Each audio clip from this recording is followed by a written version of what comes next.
Hello students, today we will discuss about the pesticides.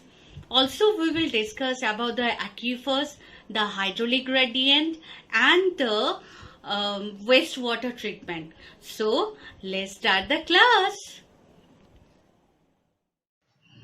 Hello students, so we are discussing about the water pollution and control. So today our lecture is 20. So these are the objectives of today's class. So after this class, you can classify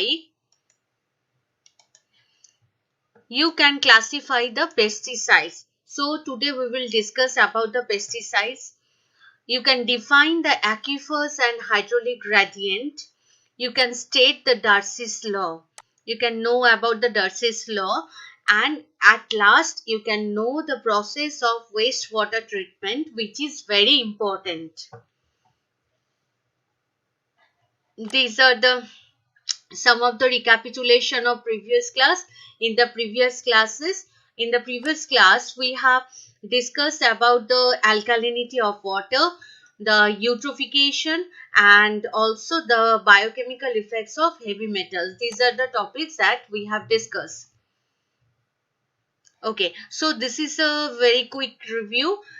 This is a question. You have to fill in the blanks within the 10 seconds.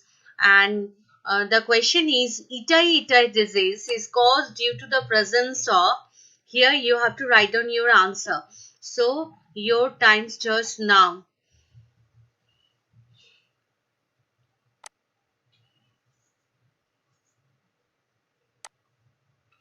Okay, so your 10-second time is over. Now, yes, of course, here is the answer. That is cadmium. Due to the presence of cadmium, Itai disease will cause. Okay.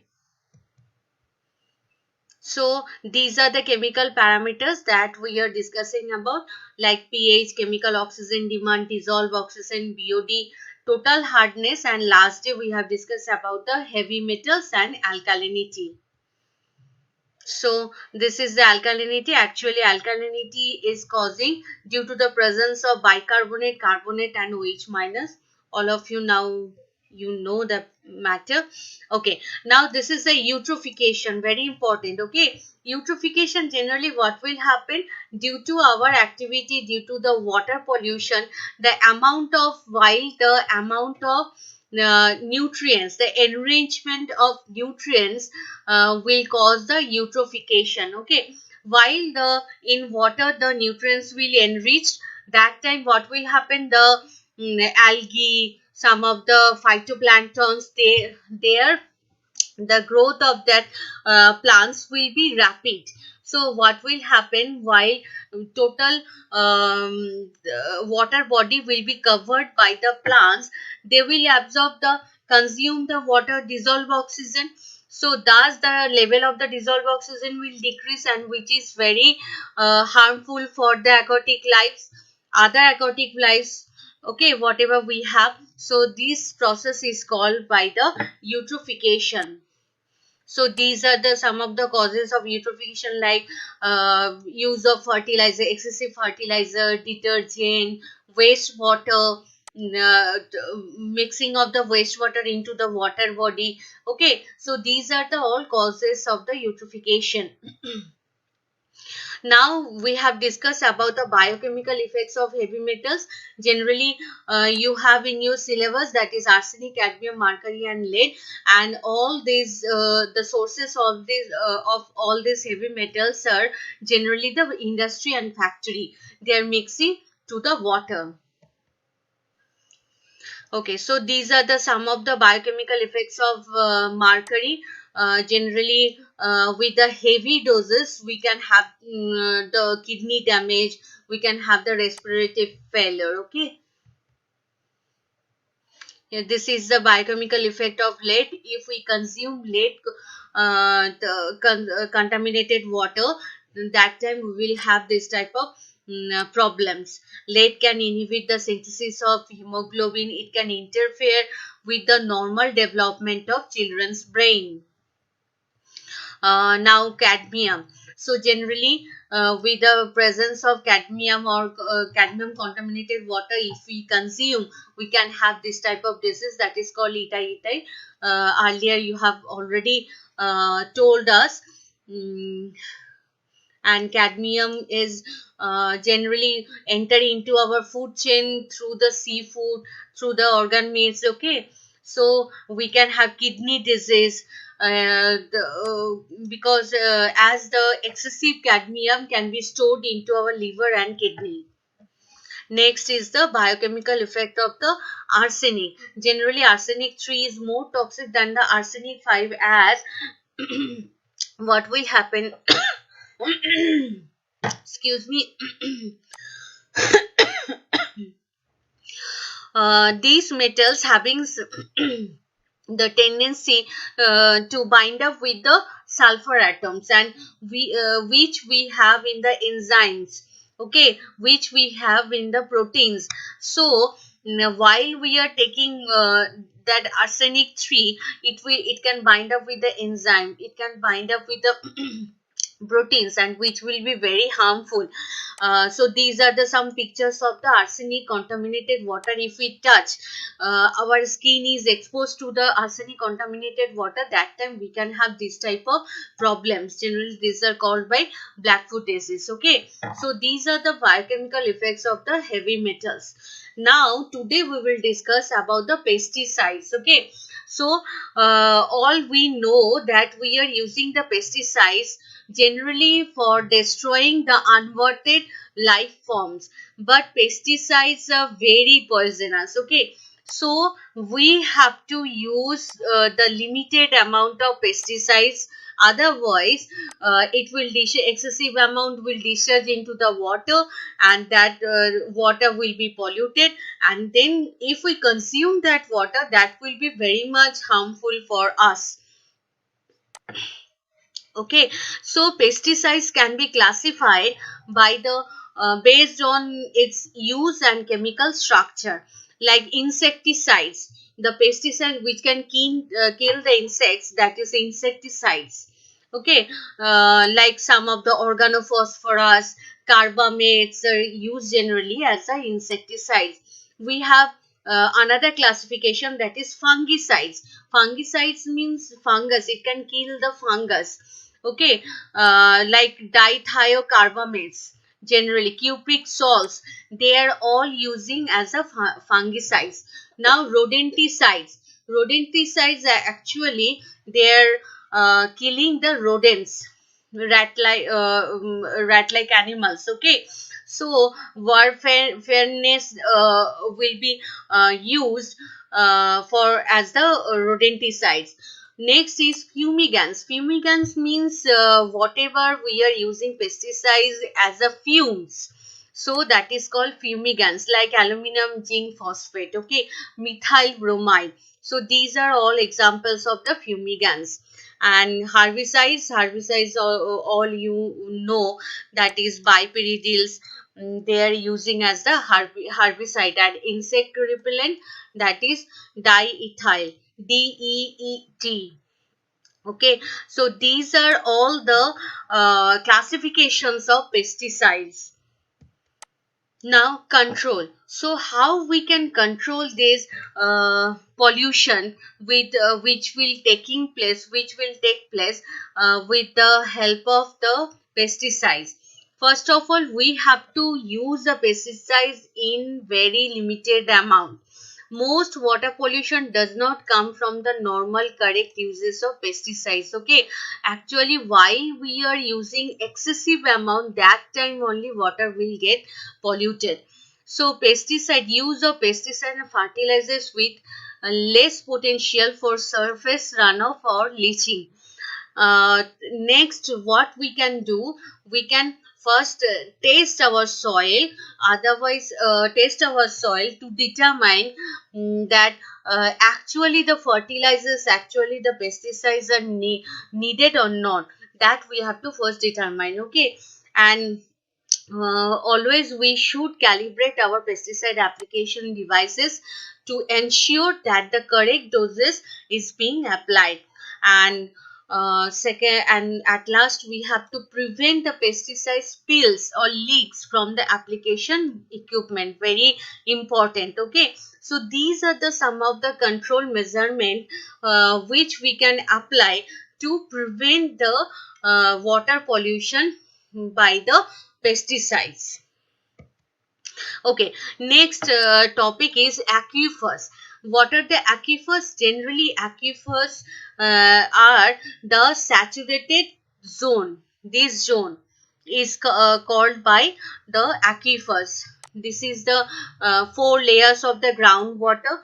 The this layer is called the bedrock. The bottom layer, after that bottom layer, the bedrock, after that we have the saturated zone, then we have the unsaturated zone, and then the earth surface. Okay, so in between saturated zone and unsaturated zone we have the water table. Okay, so this zone, the saturated groundwater level is called by the aquifers. Okay, so saturated means here in this level only the water molecules are there. Okay, and unsaturated zone, in the unsaturated zone we have water as well as air molecules. So so it is very obvious, from the saturated zone only we can get the groundwater. Okay, because for the unsaturated zone, what will happen, there are air gaps are there, so we cannot take out that water. So saturated, from the saturated zone only we can take out the water, and this is called by aquifers. Now next topic is hydraulic gradient. Hydraulic gradient, like this is again the the four layers of the groundwater, and from the earth surface we have digging, we have we dig two wells, A and B. Okay, and H1 is the height of the well from the surface, and B is the, and here HB is the height height of the well B. So hydraulic gradient is hydraulic gradient is HA minus HB divided by L. What is L? L is the distance between the two wells. Distance between these two wells. Okay, so that is equals to delta H by L. So this is called by hydraulic gradient. Understand? Hydraulic gradient.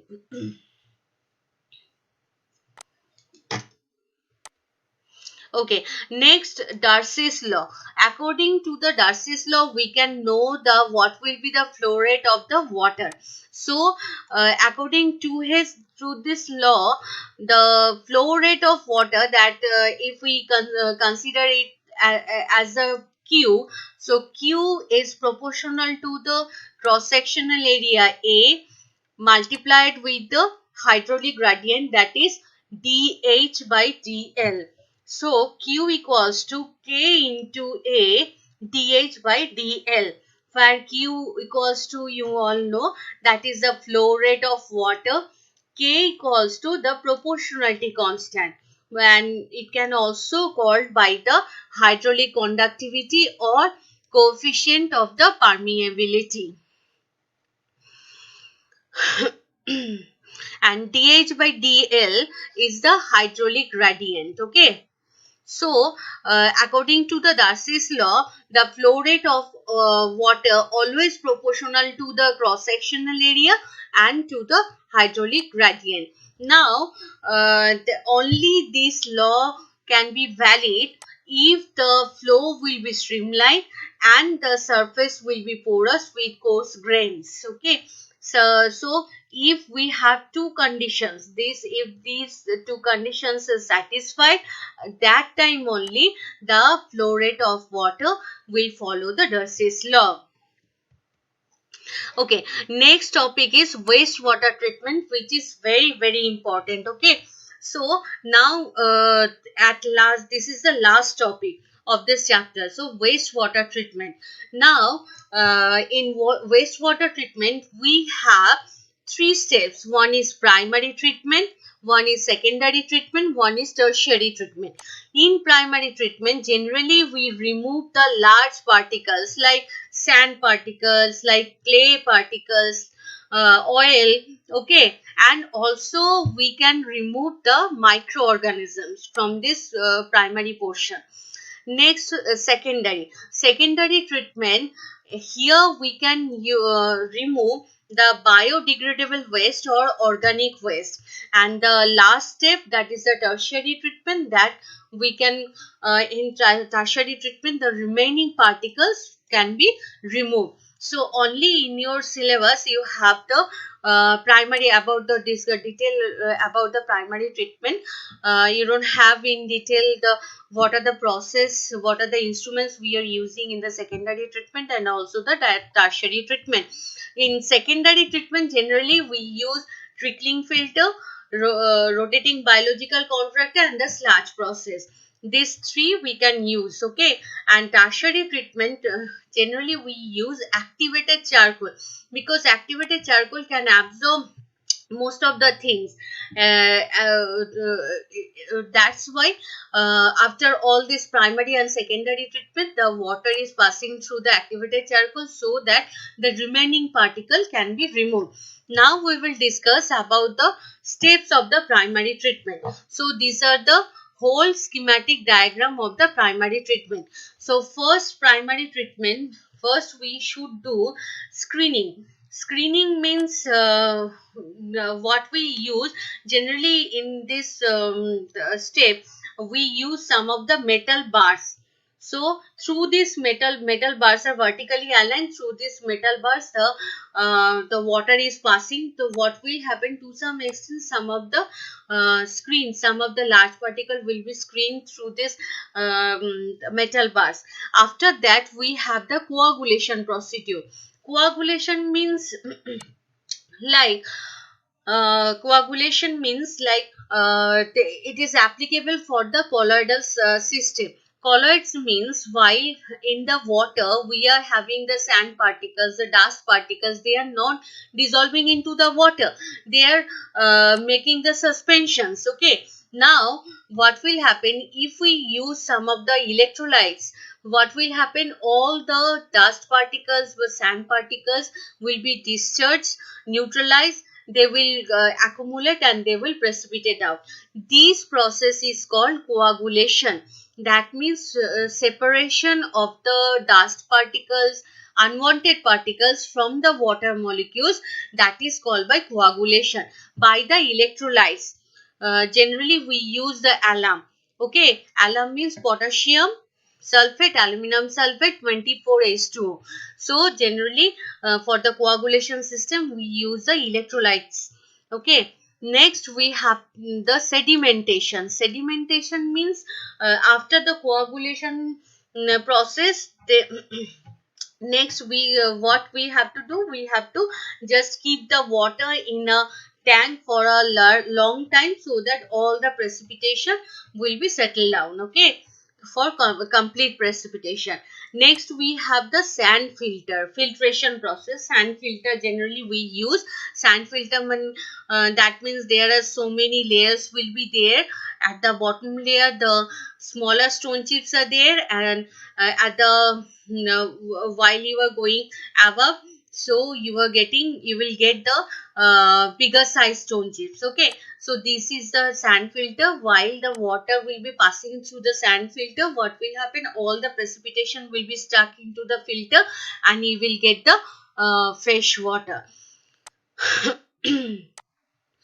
Okay, so here also some of the steps we have, that is sludge treatment, ion exchange, black-rich water, okay. So these are the all you can get.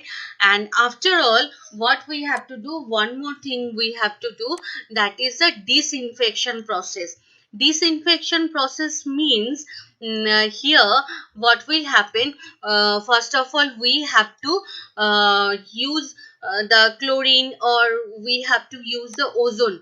We have to treat the water with chlorine or ozone, so that all microorganisms like bacteria, virus can be killed by this chlorine or ozone.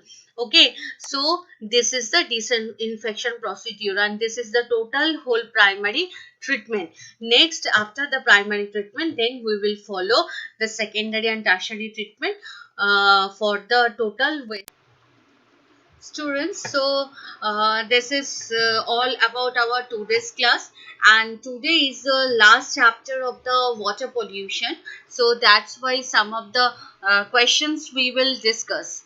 Okay, so what are the questions that is that can come in your exam, and that is very common, and that is frequently come in your exam, so that we will discuss. Okay, so these type of questions you will have in your exam. Now, first question, that is discuss about the hydrological cycle. So this question can like this, also can like this, right? Discuss about the significance of each steps for the hydrological cycle. Okay. So generally we know there are 5 steps in hydrological cycle. First one is the what? Evaporation. Yes, that is the evaporation and transpiration. From this step we are getting the water droplets into our environment, right? So after the evaporation, what will happen? While the water droplet will come to our environment, it will make the cloud. So this is the cloud formation step. Excuse me. Next we have after the cloud formation step, next we have condensation. Like this cloud, while they are floating through a hill station. Okay, so there what will happen? There we have the decrease of temperature, right? So in that temperature, at that temperature, what will happen? The water will be condensed. Okay, so while the water will be condensed, it will become heavy. Okay, it will accumulate it and it will become heavy. And so after this condensation process, we have the precipitation. Like after this condensation, we are having the rain. Okay, so the water droplets will be precipitated as a rain water, right? So this is the precipitation step. Now after precipitation, the last step that we have, that is the runoff process, right? Like whatever precipitation, whatever rainwater we are getting, to some extent it will collect it as the it will be collected as the groundwater, and the maximum portion will mix to the other water resources like river, sea, lake, pond, whatever water resources we have, to that, with that water resources they are mixing. Okay, so this is the 5th step, the last step of the hydrological cycle. And after this runoff process, again the water will be evaporated with the help of the solar energy, and also transpiration. That means this process is for the plants. So from the plants are also eliminating some of the water droplets, and that all come to our environment. Then after that we have the cloud formation. After cloud formation we have the condensation, then precipitation, and then the runoff process. Okay, so these are the 5 steps that we have in the hydrological cycle. Very easy question, only you have to discuss each and every step, and you will get the full marks. Next, what are the parameters that we have to measure the water quality? Okay, all these topics we have already discussed in our previous classes. Okay, this is just what are the types of questions that you may have in your exam, that we are discussing, as this is the last chapter.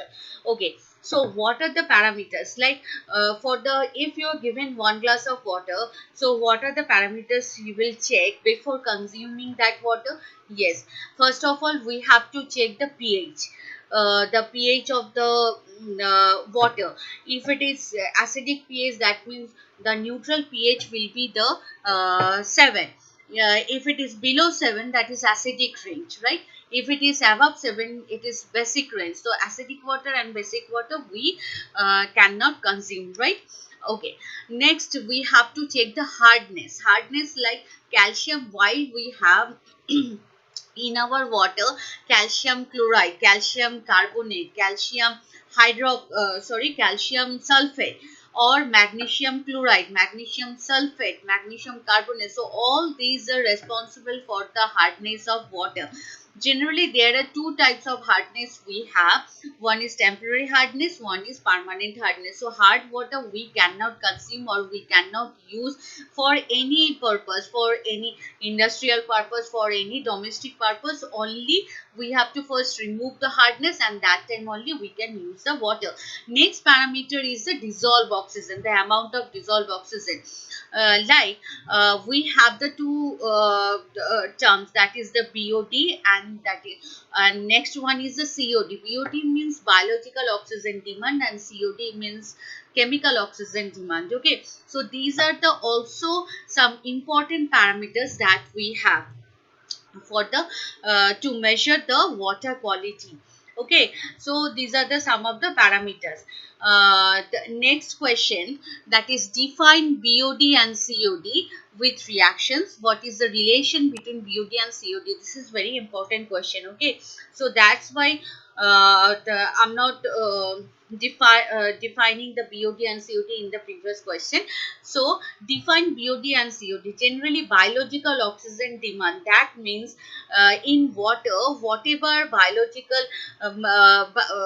whatever biodegradable materials we have, what will happen while they are discharging into the water, that with the help of the dissolved oxygen it will decompose, right?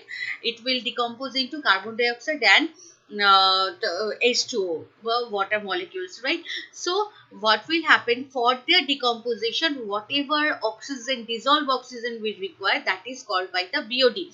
And chemical oxygen demand or COD is the in our water, if we have biodegradable and non-biodegradable both materials, what we have to do, we have to collect that water, take that water to the chemistry lab, and there we are using some strong oxidizing agent to oxidize both materials, biodegradable, non-biodegradable materials. So for their decomposition, whatever total amount of dissolved oxygen we require, that is called by the COD, chemical oxygen demand. That is why COD is always greater than BOD, chemical oxygen demand. That means the amount of oxygen, for this case amount of oxygen is higher, as because we have to decompose both materials, biodegradable and non-biodegradable materials. So that's why COD is always greater than BOD. Now, why do we keep the BOD bottles in a jar? Generally the BOD, whatever BOD reactions we have, that is the decomposition of the biodegradable materials into carbon dioxide and H2O. These decomposition reaction is a photosensitive reaction. Okay, so in presence of solar light, but in presence of the light energy, what will happen, the free radicals will produce, and thus it will interfere into the reaction, and thus we cannot measure the amount of dissolved oxygen required for the reaction. So that is why for exact measurement we have to keep the BOD bottle, test bottle, in the dark place to stop that photosensitive reactions. Why, the next question is, why the bottles are stoppered? Generally what will happen, if the bottles are not stoppered, what will happen, if we have the deficiency of dissolved oxygen, so some of the oxygen will come from the environment, it will dissolve into the water, and it will help to decompose the biodegradable material. So thus what will happen, we cannot get the exact measurement of the dissolved oxygen required for the reaction. So that is why also the stoppered bottles, the bottles should be the stoppered. Okay, what is the significance of dilution factor? Dilution factor, why we have to dilute our concentrated sample? Like while we are going for the BOD test, first we have to collect the wastewater sample, and after that we have to dilute that our wastewater sample, because if we use the concentrated one, what will happen, we require huge amount of dissolved oxygen which water cannot provide. Only water can provide, or the saturation value of the dissolved oxygen in water is 9 milligram per liter only, but for concentrated one we require 100 milligram per liter. That is a huge amount. So that's why first of all we have to dilute our wastewater sample, and after that we have to go for the BOD test. Okay, so this is the significance of the dilution factor. What is the significance of the primary, secondary and tertiary treatment? Very important. Okay, so in wastewater treatment we have three steps: primary treatment, secondary treatment and tertiary. Generally in primary treatment we can remove the large particles like dust, sand, oil, okay, and also we can remove the microorganisms. In secondary treatment, generally we can remove the biodegradable materials, whatever waste materials that is we have in our water sample, that we can remove in the secondary treatment. And the tertiary treatment, this is the final step of the wastewater treatment. So whatever remaining into the waste materials into the water, all can be treated into this last step. Okay, so generally we use the activated charcoal which can absorb all the waste materials, and thus it can pure the water. Okay, so these are the significance of the each steps. And next, in wastewater treatment, what do you use as disinfectant? Exactly. For the primary treatment, there are 5 steps we have. First of all, we have the screening. Next, we have the coagulation. Next, we have the filtration. Then we have the sedimentation. And after that, sedimentation. After that, we have the filtration. And the last step will be the disinfectant. Disinfectant, that means we have to, in this step, we have to remove the microorganisms. How? Generally, we use the chlorine. Chlorine will react with the water. It will form first HOCl, hypochlorous acid, and then after that it will produce HCl, hydrochloric acid, and the activated oxygen, the nascent oxygen, which will actually kill the germs. Okay, so these nascent oxygen, production of this nascent oxygen, we use the chlorine. Also we can use the ozone. Also we can treat our water sample by the ozone, but ozone treatment is to some extent a little bit expensive, so that's why generally we use chlorine as a disinfectant. So these are the some of the types of questions that you can have from this portion. Okay, so this is a recapitulation of today's class. Today we have discussed already the pesticide classification of pesticides that we have seen. We have defined what is the aquifers, how we can define aquifers and hydraulic gradient.